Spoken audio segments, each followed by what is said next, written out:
శివశక్తి సమారంభాం భాస్కరాచార్య మధ్యమాం అస్మత్ శ్రీనాథ పర్యంతాం వందే గురు పరంపరాం. గత పార్ట్ 10లో కామాక్షి గర్భాలయం గాయత్రి మండపంలోని దేవతల గురించి తెలుసుకున్నాం. కంచిలో ఒకసారి స్వర్ణ వర్షమే కురిసింది. అక్కడ ఉన్న ఆమె అనుకుంటే స్వర్ణ వర్షం కురవడంలో ఏమీ వింత లేదనుకోండి, వజ్రాలు కూడా కురిపిస్తుంది అనుకుంటే ఆ జగన్మోహిని. ఈ అద్భుతం దేనివల్ల జరిగింది, ఎవరి వల్ల, ఎవరి కోసం జరిగింది? స్వర్ణ కామాక్షి అనే బంగారులోనే ఒక కామాక్షి ఆవిర్భవించింది. ఆ స్వర్ణ కామాక్షి ఇప్పటికీ ఉంది. ఆ స్వర్ణ కామాక్షి ఏర్పడడానికి గల కారణం ఏమి? ఈ విషయాలన్నీ ఈ పార్ట్ 11లో తెలుసుకోబోతున్నాం. అంతకంటే ముందు ఇప్పటివరకు చేసినటువంటి 10 పార్ట్స్ వీడియోస్లోని కామెంట్స్లో ఎక్కువ మంది అడిగినటువంటి ప్రశ్నలకు సమాధానాలు చెప్పుకొని పార్ట్ 11లోకి వెళ్తాం. ముందుగా అమ్మవారి ఆలయంలో వివిధ రకాల అన్నంతో చేసినటువంటి నివేదనలు పెడుతున్నారు. దాని వెనుక ఏమైనా కారణం ఉందా అని చెప్పి అడిగారు. ఖచ్చితంగా కారణం ఉంది. ఏమంటే ఎక్కడైతే విశేషంగా కుంకుమార్చన జరుగుతుందో అక్కడ ఆ దేవతా శక్తి అనేది విపరీతంగా ఉత్పన్నమవుతుంది. అప్పుడు నివేదన అనేది అంతే స్థాయిలో జరిగి తీరాలి. మామూలుగా శ్రీచక్రం అంటేనే అమ్మవారి స్వరూపం. మరి కంచిలోని శ్రీచక్రం సాక్షాత్తు ఆమె. అక్కడ వివిధ రకాల అన్న ప్రసాద నివేదన అనేది జరుగుతూనే ఉంటుంది. కుంకుమార్చన కూడా జరుగుతూనే ఉంటుంది. కనుక ఇక రెండవ ప్రశ్న, అమ్మవారికి స్వర్ణరథం ఎప్పుడు జరుగుతుందని చెప్పి అడిగారు. అమ్మవారికి ప్రతి శుక్రవారం, ప్రతి పౌర్ణమి రోజు సాయంత్రం స్వర్ణరథ సేవ అనేటువంటిది అమ్మవారి ఆలయంలోనే జరుగుతుంది. అలాగే ఇంకొకరు, మీరు చెప్పే ప్రతిదీ వీడియో ద్వారా, ఫొటోస్ ద్వారా చెప్తే ఇంకా బాగా అర్థమవుతుందని చెప్పి అడిగారు. గర్భాలయం లోపల వీడియోస్, ఫొటోస్ తీయకూడదు కనుక సాధ్యపడదు అది. ఇక మాంగాడు కామాక్షి గురించి చెప్పమని చెప్పారు. ఇంకా చాలా విషయాలు ఉన్నాయండి చెప్పాల్సినటువంటివి. అందులో మాంగాడు కామాక్షి కూడా వస్తుంది, అక్కడ చెప్తాను మాంగాడు కామాక్షి గురించి. ఇక ఇంకొకరు యంత్రాల గురించి చెప్పమన్నారు. వాటి వల్ల వచ్చేటువంటి ఇబ్బందులేమి, ఎలాంటి సిచ్యువేషన్స్ వస్తుందని చెప్పి, సరిగ్గా మెయింటైన్ చేయకపోతే అని చెప్పి అడిగారు. దీని గురించి ఆల్రెడీ నేను వారాహి తంత్రంలో చెప్పున్నాను. మీరు శ్రీచక్రాన్ని, యంత్రాన్ని కొని నేరుగా పూజా మందిరంలో పెట్టి పూజ చేయడానికి ఎట్టి పరిస్థితుల్లోనూ వీల్లేదు. మీరు తెచ్చుకున్నటువంటి యంత్రానికో శ్రీచక్రానికో ఖచ్చితంగా ప్రాణ ప్రతిష్ఠ అనేటువంటిది చేసి తీరాలి. శక్తిక్రమ చేయాలి. శక్తిక్రమ విధి విధానాలు ఎవరికి తెలుసు? మీ దగ్గర ప్రాంతాల్లో ఎలా చేస్తారు ఇది ఆలోచించుకోవాలి. శ్రీచక్రాన్ని, యంత్రాన్ని పెట్టి పూజించాలి అనుకునేటువంటి వాళ్ళు. ఇక అశౌచం, జాతా శౌచం, మృతా శౌచం, ఈ సమయాల్లో ఆ యంత్రాన్ని, శ్రీచక్రాన్ని, వాటిని ఏం చెయ్యాలో, ఎలా చెయ్యాలో, ఈ జాతా శౌచం, మృతా శౌచం వచ్చినటువంటి సమయాల్లో ఆల్టర్నేటివ్స్ ఏమి అనేటువంటిది కూడా ముందుగా మీరు తెలుసుకోవాలి. ఇక మీరు ఇంట్లో లేనప్పుడు బయట వెళ్తున్నారంటే మీతో కూడా ఎక్కడికంటే అక్కడికి యంత్రాలను, శ్రీచక్రాలను తీసుకొని వెళ్ళరాదు. వీటికి ప్రత్యామ్నాయంగా విధి విధానాలన్నీ తెలుసుండాలి ముందుగానే మీకు.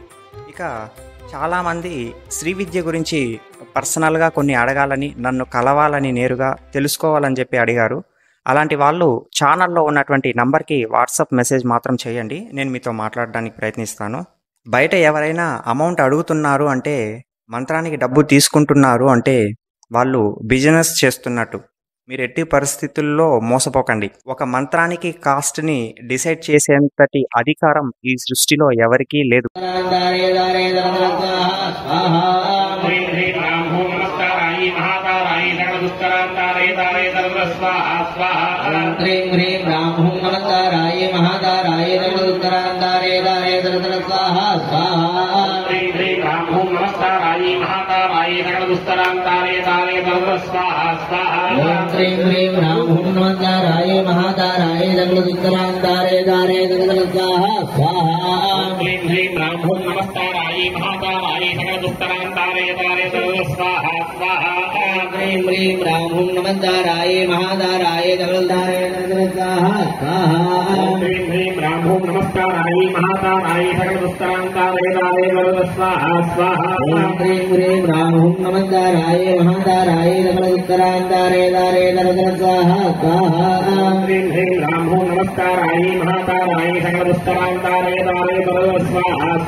महादाराय महादाराय जगदुत्तरांतारे दारे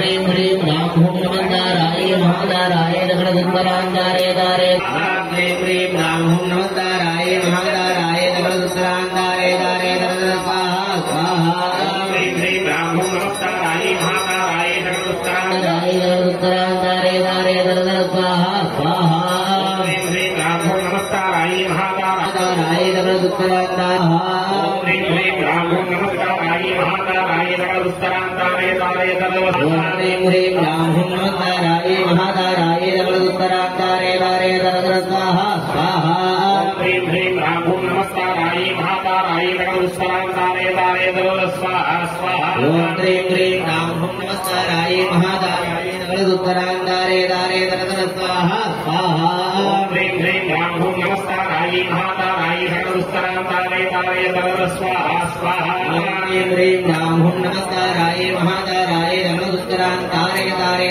स्वाहा स्वाहा శివుని పైన గెలవాలి అని చెప్పి ప్రార్థిస్తాడు మన్మధుడు.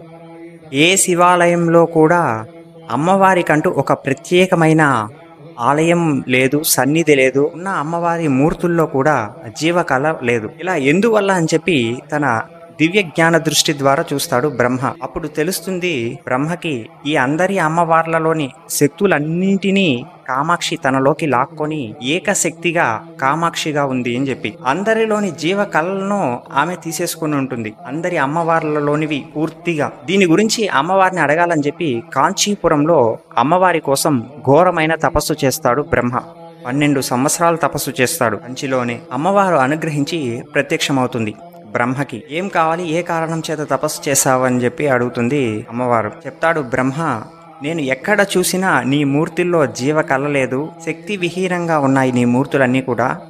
నేను నీకు శివునికి వివాహం చేయాలనుకుంటున్నాను, అందుకని చెప్పి తపస్సు చేశానని చెప్తాడు బ్రహ్మ. దానికి అమ్మవారు చెప్తుంది, మన్మథుని యొక్క కోరిక మేరకు అందరి జీవ కళలను నేను తీసేసుకున్నాను, వాస్తవమే అది. ఇది కేవలం ఒక లీల మాత్రమే శివుణ్ణి పొందడానికి అని. నేను తిరిగి ఆ జీవ కళలన్నిటినీ మళ్ళీ నా అన్ని మూర్తుల్లోకి ప్రవేశపెడతానని చెప్పి ఇలా అంటుంది బ్రహ్మతో. నేను నీకు ఒక మూర్తిని ఇస్తాను, నువ్వు అదే విధంగా ఇంకొక మూర్తిని తయారు చేసి ఆ అమ్మవారికి శివునికి నువ్వు ప్రతి సంవత్సరం వివాహం చేయని చెప్పి చెప్తుంది. కామాక్షి తన 3వ నేత్రం నుండి ఒక అమ్మవారిని సృష్టిస్తుంది, ఒక చిన్న అందమైనటువంటి మూర్తిగా. నువ్వు ఇదే విధంగా ఒక అమ్మవారిని తయారు చేసి ప్రతి సంవత్సరం కూడా వివాహం చెయ్యి అని చెప్పి. ఈ అమ్మవారు ఎవరు అంటే, ఈ అమ్మవారు ఎవరో కాదు, ఏకాంబ్రని అని పేరు. ఈ అమ్మవారుదా మామిడి చెట్టులో శివుని కోసం ఘోర తపస్సు చేసింది, అందుకని ఈ అమ్మవారినే పెట్టి వివాహం చేయించమని చెప్పి ఆజ్ఞాపిస్తుంది కామాక్షి. అలా అని చెప్పి అమ్మవారు అదృశ్యమవుతుంది. అమ్మవారు సృష్టించినటువంటి ఆ విగ్రహం కూడా అదృశ్యమవుతుంది.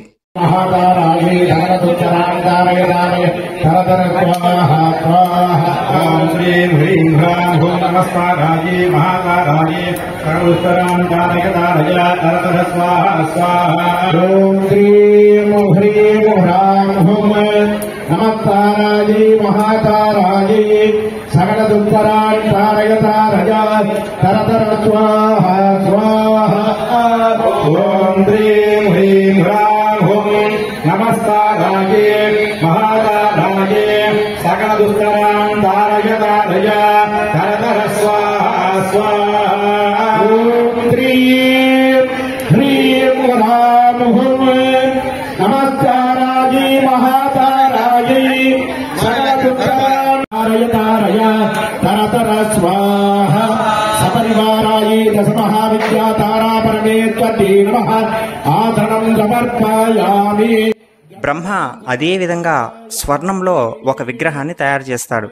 దానికే స్వర్ణ కామాక్షి అని పేరు, బంగారు కామాక్షి.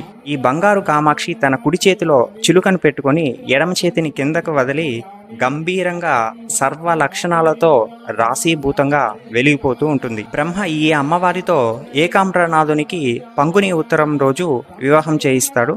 అలాగే వివాహమైన మరునాడు కంచి కామాక్షి ఆలయంలో ఈ స్వర్ణ కామాక్షిని తెచ్చి అమ్మవారికి కుడి పక్కన ప్రతిష్ఠ చేస్తాడు. ఈ బంగారు కామాక్షి ఇప్పటికీ ఉంది. ఈ ఆలయం తంజావూరులో బృహదీశ్వర ఆలయానికి దాదాపు 1.5 కిలోమీటర్ నుంచి 2 కిలోమీటర్ల దూరంలో ఉంటుంది బంగారు కామాక్షి ఆలయం. మనం ఈ బంగారు కామాక్షి యొక్క ఫోటోని కంచి కామాక్షి ఆలయంలో చూడొచ్చు. ఎక్కడ చూడొచ్చు అంటే, దర్శనం చేసుకొని బయటకు వచ్చేటప్పుడు విజయస్తూపం అని చెప్పాను, బండాసుని యొక్క విజయస్తూపం అని. ఆ విజయస్తూపానికి ముందర ఒక చిన్న గోపురం ఉంటుంది. మెట్లు ఎక్కి బయటకు రావాల్సి ఉంటుంది. లోపలికి వెళ్ళేటప్పుడైతే మెట్లు దిగి లోపలికి వెళ్ళాలి. దాన్ని ఋషి గోపురం అని అంటారు.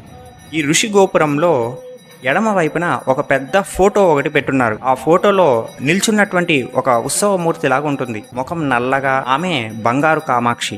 ఈసారి వెళ్ళినప్పుడు తప్పకుండా దర్శించండి. ఈ బంగారు కామాక్షి గురించి చెప్పాలంటే 18వ శతాబ్దంలో దక్షిణ భారతదేశంలో ఫ్రెంచ్ వాళ్ళకి బ్రిటిషర్లకి మధ్య యుద్ధం జరుగుతూ ఉంటుంది. వారు దాదాపుగా ఆర్కాట్ ప్రాంతాన్ని దగ్గరికి వచ్చేస్తారు యుద్ధం చేసుకుంటూ. అప్పుడు అప్పటి కంచి కామకోటి 62వ పీఠాధిపతి కూడా చంద్రశేఖరేంద్ర సరస్వతి స్వామి వారు కంచి మఠాన్ని ఒక సురక్షితమైనటువంటి ప్రాంతానికి మార్చాలని చెప్పి నిర్ణయిస్తారు. అప్పటి తంజావూరును పాలించేటువంటి రాజు ప్రతాప్ సింగ్, అతనికి ఈ కంచి మఠాన్ని ఒక సురక్షిత ప్రాంతానికి మార్చాలని చెప్పి ఆహ్వానిస్తాడు ప్రతాప్ సింగ్ ను. ఈ మార్పు కంటే ముందుగా స్వర్ణ కామాక్షి యొక్క బంగారు విగ్రహాన్ని తంజావూరుకి దగ్గరలోని ఒడయార్ పాలయం అనేటువంటి ఒక గ్రామానికి మారుస్తారు. అలాగే అక్కడి రాజు ఆ ప్రతాప్ సింగ్ స్వామివారి యొక్క ఆహ్వానాన్ని మన్నించి వచ్చి మఠాన్ని తంజావూరుకు మారుస్తాడు. అలా మార్చినప్పుడు ఈ బంగారు కామాక్షిని కూడా తంజావూరుకు తీసుకొని వచ్చి ప్రతిష్ఠిస్తారు. అది బంగారు కామాక్షి ఆలయంగా మారింది. ఆ తర్వాత అక్కడ ఉన్నటువంటి మఠాన్ని కుంభకోణానికి మారుస్తారు. కానీ కామాక్షి మాత్రం అక్కడే శాశ్వతంగా ఉండిపోతుంది. అందువల్ల ఆ బంగారు కామాక్షి యొక్క ఆలయంలో ప్రధాన మూర్తి ఎవరు అంటే ఈ బంగారు కామాక్షి ఉత్సవ విగ్రహమే ప్రధాన మూర్తి.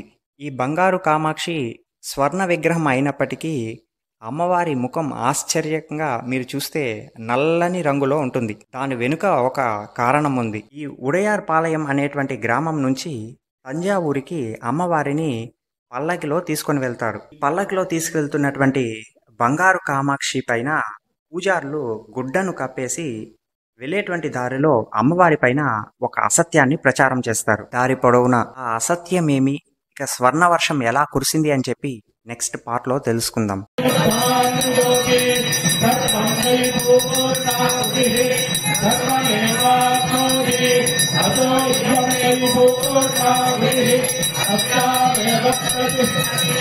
పూర్వం